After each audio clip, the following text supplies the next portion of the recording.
Joe, I wouldn't take your job for all the money in the world.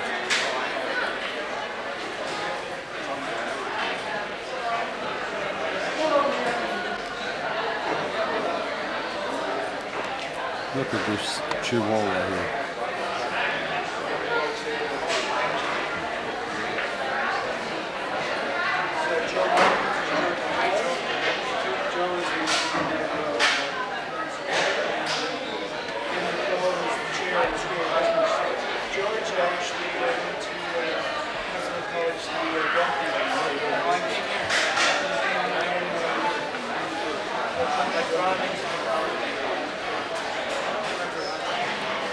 They're doing now, they're introducing George.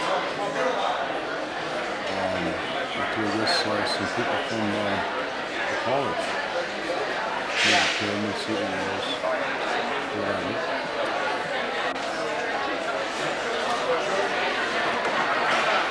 Okay, please.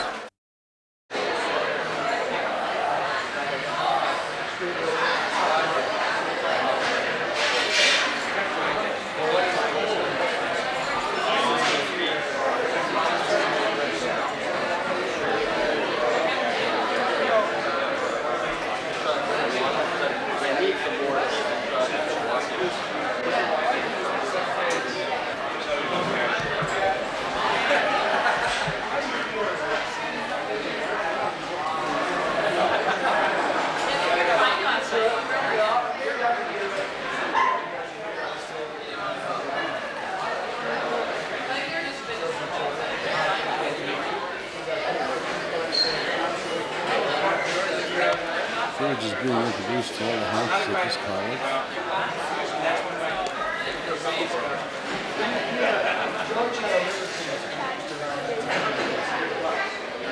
Can you fill us in? Well, that's fine.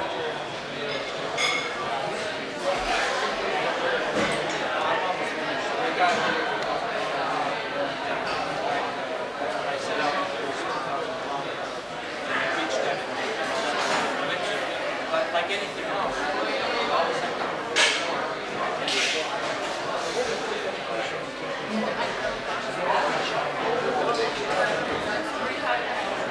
more people taking pictures.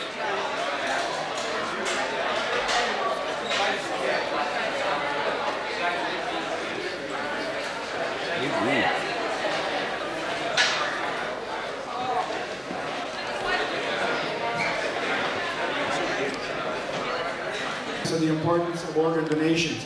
We are the first educational institution to actually take on this task and make people more aware of how important it is to provide organs for those people who are in need. So at this point, I'd like to introduce George Marcello, who's going to say a few more words about his walk across Ontario. George?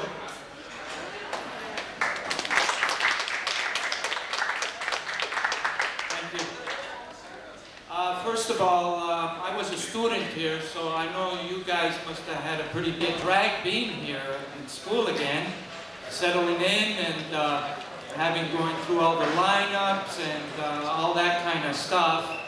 And I bet you a lot of you still wish you can keep on that party, which I'm probably sure some of you are still going to keep partying probably all year. As Jack mentioned, I was a student here in 1992. I was in the engineering technology course, and at that time, I'll tell you what happened. I'll tell you a little bit about what happened so I can lead up to what I'm doing here right now. I went for my bi-yearly medical checkup, and I felt really good, and I thought I was going to come out of that checkup with a normal fit as a fiddle, report. When I came out of the office, my whole life changed after that. The doctor told me that I had something terribly wrong in my blood, and I needed to further check this with a specialist. And I did. I went to see the specialist, and after several tests, the specialist told me the bad news. He told me that I had a terminal liver disease, and that I only had a couple of years left to live. Now, when you get this kind of news, it doesn't feel real. and it didn't feel real to me. I was in that office, sitting in that office, waiting for soap opera music to come on. You know, I watch a lot of soap operas, and the guy walks into the office and his doctor tells him the news, and then that music comes on. I was waiting for this music to, you know, it didn't feel real.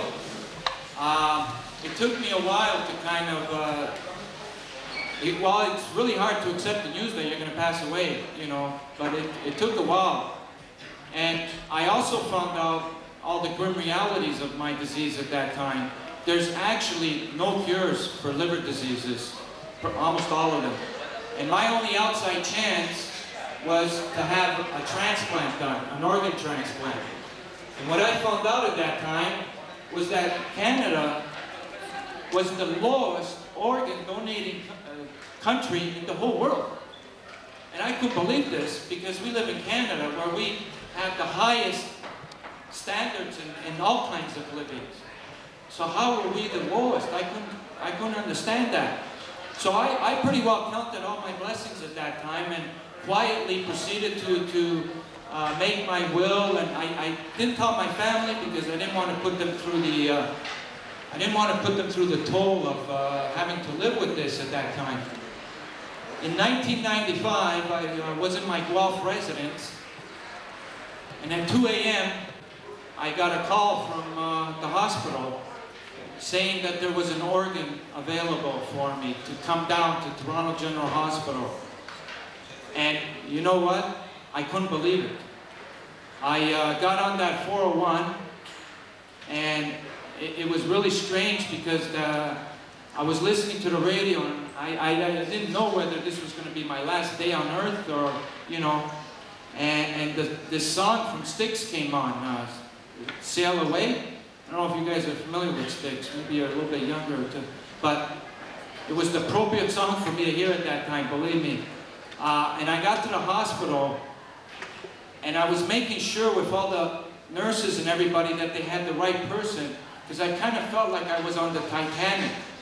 And I didn't want to take a child spot or a female spot, you know, to get saved, right? So I went on, and they reassured me that they had the right person, and I was the one that they had to. Anyways, the operation took 12 hours, and when I came out of the anesthesia.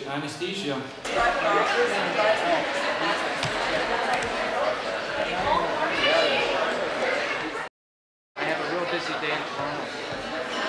Start off with breakfast hungry in the morning.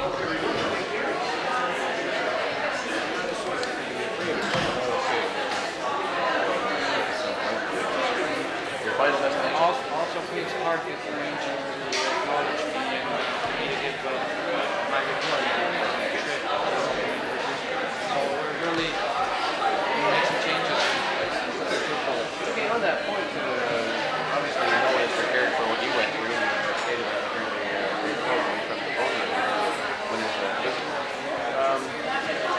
after the operation, you found out that there were a couple of things that I think you found deficient in the system, and that it's still the family's decision, and in terms of contacting the donor family, those things are limited by law. So I think to see some change in that area, and it may take some legislation to move. Absolutely, yes. That's why part of our mandate here was to, as we were going through all the communities, was to we could cultivate all the mayors and politicians over to our press conferences so we can make them all aware of this situation.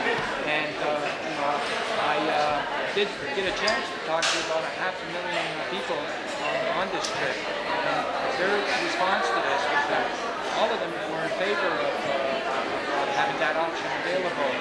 And also